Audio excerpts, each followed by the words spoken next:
खान का grand finale.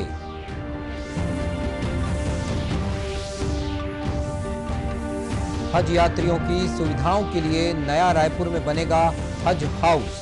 मुख्यमंत्री ने ईद के मौके पर दी सौगात।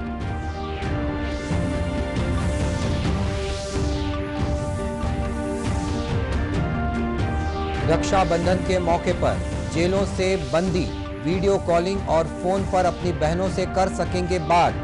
गृह मंत्री की संवेदनशील पहल।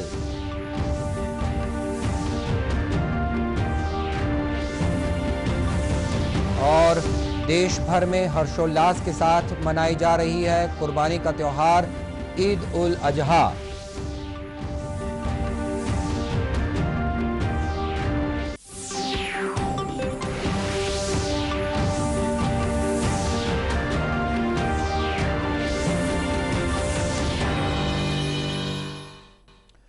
नमस्कार, आप देख रहे हैं दूरदर्शन समाचार। मैं हूं मनीष अहलूवालिया और अब समाचार विस्तार से।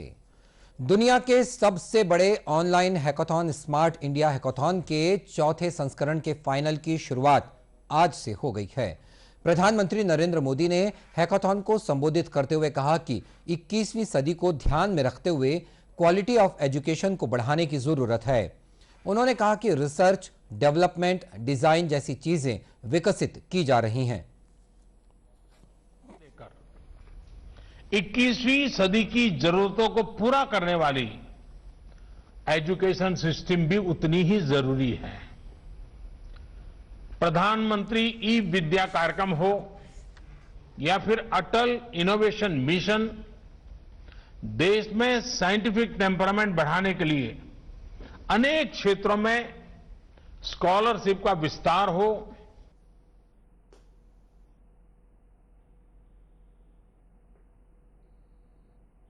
शिक्षा मंत्रालय द्वारा आयोजित ये हैकाथॉन लगातार 36 घंटे तक चलेगा। इस ग्रैंड फिनाले में 10,000 से अधिक प्रतिभागी शामिल हो रहे हैं। केंद्रीय शिक्षा मंत्री रमेश पोखरियाल निशंक ने बताया है कि हैकाथॉन का आयोजन देश के युवाओं को लीक से हटकर सोचने के लिए प्रोत्साहित करने के मामले में काफी सफल रहा है। उन्होंने बताया कि कार्यक्रम 3 अगस्त तक चलेगा। स्वतंत्रता संग्राम सेनानी बाल गंगाधर तिलक की आज 100वीं पुण्यतिथि है। इस मौके पर भारतीय संस्कृति संबंध परिषद द्वारा एक अंतर्राष्ट्रीय वेबिनार का आयोजन किया गया। लोकमान्य तिलक स्वराज से आत्मनिर्भर भारत शीर्षक से आयोजित इस वेबिनार में केंद्रीय गृह मंत्री अमित शाह भी शामिल हुए। इस मौके पर केंद्रीय गृह मंत्री ने कहा कि स्वराज मेरा जन्मसिद्ध अधिकार है।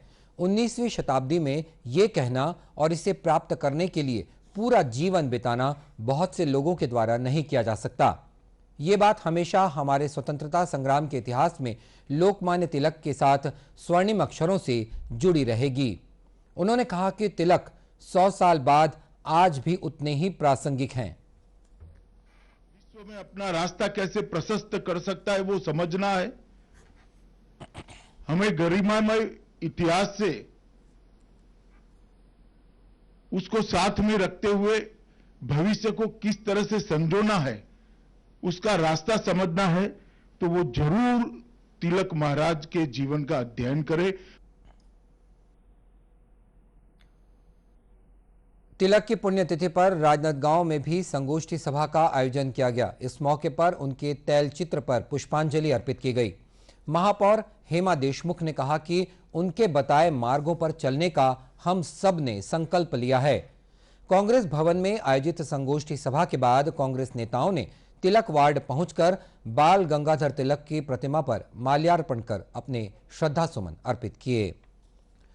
छत्तीसगढ़ में शुक्रवार देर रात तक 336 कोरोना संक्रमित मरीजों की पहचान की गई है, जिसमें रायपुर में सबसे ज्यादा 184 मरीज मिले हैं। प्रदेश में वर्तमान में कोरोना संक्रमित मरीजों की संख्या 9,000 को पार कर गई है। इसमें से एक्टिव मरीजों की संख्या 2,908 पहुंच गई है। कल मिले मरीजों में मंत्रालय के 5 कर्मचारी भी शामिल हैं। शुक्रवार को जिन जिलों में कोरोना संक्रमित मरीजों की पहचान की गई है उनमें कोंडागांव से 23, दुर्ग से 19, राजनांदगांव से 17, महासमुंद से 9, कोरबा से 6 और बलरामपुर तथा बस्तर से 4-4 मरीज मिले हैं। प्रदेश में अब तक कोरोना से 55 लोगों की मौत हो चुकी है। प्रदेश में कोरोना मरीजों की बढ़ती संख्या को देखते हुए राज्य सरकार ने बिना लक्षण वाले मरीजों को होम आइसोलेशन में रहने की अनुमति दे दी है। स्वास्थ्य मंत्री टीएस सिंहदेव ने बताया है कि लगातार मांग को देखते हुए कुछ बड़े शहरों में इसे पायलट प्रोजेक्ट के रूप में लागू किया जा रहा है। इसके लिए जरूरी दिशा निर्देश भी जारी कर दिए गए हैं। होम आइसोलेशन को पायलट प्रोजेक्ट के रूप में इस्तेमाल करने के लिए पहल की गई है। बहुत सारे जो नागरिक हैं उनके तरफ से ये बात आ रही थी कि अस्पताल की जगह हम घर पे रह सकते हैं क्या। जैसे होम आइसोलेशन की व्यवस्था की मांग आ रही थी, इसके पैसे पहले होम क्वारंटीन की भी मांग थी और कुछ लोगों को होम क्वारंटीन की अनुमति दी गई थी। आज ये निर्णय लिया गया है कि कुछ बड़े शहरों में 20-20 लोगों को, रायपुर में 50 लोगों को, अन्य जगह 10 लोगों को और छोटे जिलों में 5 लोगों को होम आइसोलेशन के लिए। इसमें जगह की कमी की बात नहीं है। बार बार लोगों की तरफ से ये बात आ रही थी कि नहीं, हमको अगर सिम्टम्स ज्यादा नहीं है, हमारे पास कोई बीमारी ऐसी नहीं दिख रही है कि उससे कोई चिंता की बात हमको होनी चाहिए, तो क्या हम घर पे रह सकते हैं। उसमें ये गाइडलाइंस बनाए गए हैं कि अगर कम से कम 3 कमरे का आपका घर है, वहां पर आपका कमरा और घर बाथरूम अलग है, कमरा और बाथरूम आपका अलग है जिसमें कोई और इस्तेमाल नहीं करेगा, और बाकी एहतियात आप सारे बरत सकते हैं। जिला प्रशासन इसको सुनिश्चित करेगा। कोरोना के बढ़ते संक्रमण को देखते हुए छत्तीसगढ़ सरकार ने 6 अगस्त तक प्रदेश के ज्यादा संक्रमित जिलों में लॉकडाउन घोषित किया है। मुख्यमंत्री भूपेश बघेल ने ईद उल अजहा के मौके पर अपने निवास कार्यालय से वीडियो कॉन्फ्रेंसिंग के जरिए छत्तीसगढ़ हज हाउस का शिलान्यास किया। हज हाउस का निर्माण 26 करोड़ रुपए की लागत से 3 एकड़ भूमि पर किया जाएगा। 5 मंजिला भवन में हज यात्रियों के लिए सभी सुविधाएं उपलब्ध होंगी। भवन का निर्माण नवा रायपुर में किया जाएगा। मुख्यमंत्री ने इस मौके पर मुस्लिम समाज के लोगों को बधाई देते हुए कहा कि यह छत्तीसगढ़ के लोगों के लिए दोहरी खुशी का मौका है। हज यात्रियों की परेशानी कम करने के लिए समाज के लोगों की मेहनत रंग लाई और लंबे अरसे से की जा रही हज हाउस के निर्माण की मांग पूरी हो गई। मुख्यमंत्री ने कहा कि मुस्लिम समाज के लिए हज यात्रा जीवन का अभूतपूर्व पल होता है। वे केंद्र सरकार से मांग करेंगे कि 2021 की हज यात्रा में छत्तीसगढ़ के हज यात्रियों को पहले मौका दिया जाए। वहीं वन मंत्री मोहम्मद अकबर ने कहा कि ये समाज के लोगों के लिए एक बड़ी सौगात है। उन्होंने कहा कि हज यात्रियों की सुविधा के लिए छत्तीसगढ़ से ही उड़ान शुरू करने के प्रयास किए जाएंगे। देखिए, आज मुख्यमंत्री जी के द्वारा हज हाउस का शिलान्यास हुआ है और बहुत बड़ी तादाद में, क्योंकि आज का जो ईद उल अजहा का जो समय है ये बहुत ही मुबारक दिन हज के लिए माना जाता है और उसके हिसाब से आज जो शिलान्यास का कार्यक्रम हुआ है 26 करोड़ की लागत से इसका निर्माण कार्य किया जाना है। 3 एकड़ जमीन इसमें है और हम लोग कोशिश करेंगे कि जल्दी से जल्दी इसका निर्माण कार्य पूरा हो जाए। 5 करोड़ रुपए इसमें सेंट्रल हज कमेटी की ओर से दिए जाने की बात हुई है, उसको भी हम लोग जल्दी प्राप्त करेंगे और राज्य सरकार से सहयोग लेकर इसके निर्माण कार्य को पूरा कराएंगे। और इस मौके पर हज कमेटी के अध्यक्ष मोहम्मद असलम खान, सलाम रिजवी, शैलेश नितिन त्रिवेदी, गिरीश देवांगन, राम गोपाल अग्रवाल, महेंद्र छाबड़ा, महेंद्र तिवारी और रायपुर के महापौर एजाज ढेबर भी मौजूद थे। भाई बहन के प्यार के प्रतीक रक्षाबंधन के मौके पर राज्य सरकार ने एक नई पहल की है। रक्षाबंधन के मौके पर जेल में बंद कैदियों को उनकी बहनों से वीडियो कॉन्फ्रेंसिंग और फोन पर बात करने की छूट दी जाएगी। गृह मंत्री ताम्रध्वज साहू ने कहा है कि कोरोना संक्रमण के कारण लॉकडाउन में जेल में राखी बांधने पर रोक लगाई गई है, लेकिन भाई बहन के प्रेम को समझते हुए इस तरह की व्यवस्था की गई है। उन्होंने ये भी कहा कि यदि जेल प्रबंधन के पास डाक के माध्यम से राखी आती है तो उसे सैनिटाइज कर जेल के अंदर पहुंचाया जाएगा। तो इसलिए इस बार राखी में भाई बहनों का मिलना टोटली बंद किया गया है, क्योंकि हजारों की संख्या में आते हैं लोग, तो और संक्रमण फैलने का खतरा है, इसलिए उसको बंद किया गया है। लेकिन अगर कोई बहन राखी पोस्टल से या किसी माध्यम से वहाँ भेज रहे हैं या भेजेंगे, तो उनको सैनिटाइज करके अंदर उनके भाइयों तक भेज दिया जाएगा। दूसरी बात, इस अवसर पर वीडियो कॉलिंग सिस्टम से या मोबाइल से कोई बहन अपन भाई से बात करना चाहे तो बात करा दी जाएगी, ये व्यवस्था की गई है। वहीं इस पर्व के लिए राष्ट्रीय ग्रामीण आजीविका मिशन के माध्यम से प्रदेश में ग्रामीण महिलाएं फैंसी और इको फ्रेंडली राखियां बना रही हैं। त्योहारी सीजन में इन महिलाओं द्वारा रंग बिरंगी और इको फ्रेंडली राखी निर्माण से न केवल रोजगार के नए अवसर उपलब्ध हो रहे हैं, बल्कि वे आर्थिक रूप से सशक्त भी हो रही हैं।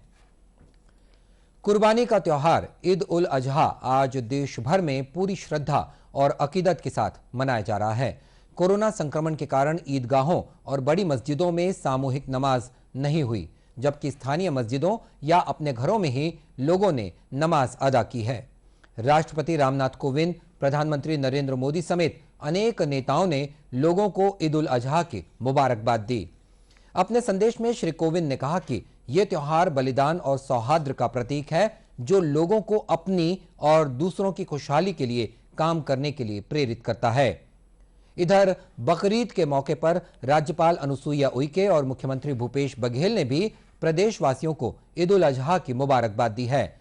दुर्ग में भी इमाम खतीब द्वारा ईद उल अजहा की नमाज अदा की गई, जहां सीमित लोगों ने ही नमाज में हिस्सा लिया। नमाज के बाद वतन में शांति और खुशहाली के लिए दुआएं की गई। वहीं देश में फैली कोरोना महामारी से लोगों की हिफाजत के लिए विशेष दुआ की गई।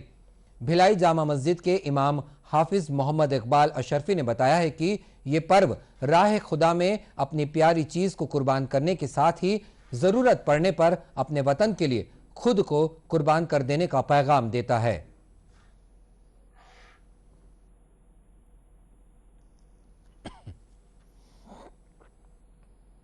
कुर्बानी हमें जो है प्यारा माल अल्लाह के राह में कुर्बान करने का पैगाम देता है। और रही बात नमाज किस तरह अदा की गई, जाहिर सी बात है कि हमारा इस्लाम भी यही तालीम देता है कि हुकूमत जो चीज़ का तुमसे मुतालबा करे उस पर तुम्हें अमल करना चाहिए। तो लिहाजा हमारा इस्लाम पहले से इस चीज़ का हमें हिदायत और तालीम दे चुका है। तो लिहाजा हमने और हमारी पूरे भिलाई के मस्जिद के लोगों ने सोशल डिस्टेंसिंग के साथ जितने लोगों की हमें अनुमति और इजाज़त और परमिशन थी उतने लोगों ने मस्जिदों में और नमाज अदा फरमाई है। रायपुर में लोगों ने घर पर ही ईद की नमाज अदा की। इस दौरान सोशल डिस्टेंसिंग का भी पालन किया गया। इसके लिए ये महामारी आई है तो इससे बचना है तो घर में रहना पड़ेगा। इससे लड़ना अपने को है ही है, घर में रह के। ईद तो नमाज पढ़ना है, घर में पढ़ सकते, नहीं तो ये महामारी नहीं आती तो ईद तो मनाते थे, मस्जिद में जाके सजदा करते थे। और अभी महामारी आई है करके ये थोड़ा सा परेशानी आई है। और इसी तरह महासमुंद में भी लोगों ने ईद उल अजहा का पर्व धूमधाम से मनाया। यहां पर भी कोरोना के कारण लोगों ने ईदगाह की बजाय अपने अपने घरों में ईद की नमाज अदा की। और बुलेटिन के अंत में अब मुख्य समाचार एक बार फिर। प्रधानमंत्री ने कहा, 21वीं सदी को ध्यान में रखकर क्वालिटी एजुकेशन पर सरकार का फोकस। शुरू हुआ हैकाथॉन का ग्रैंड फिनाले। हज यात्रियों की सुविधाओं के लिए नया रायपुर में बनेगा हज हाउस। मुख्यमंत्री ने ईद के मौके पर दी सौगात।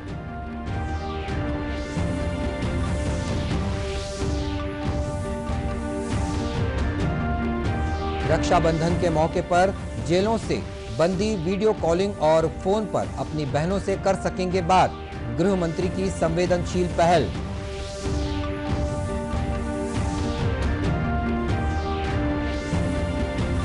और देश भर में हर्षोल्लास के साथ मनाया जा रहा है कुर्बानी का त्योहार ईद उल अजहा। और इसी के साथ ये समाचार बुलेटिन समाप्त हुआ। नमस्कार।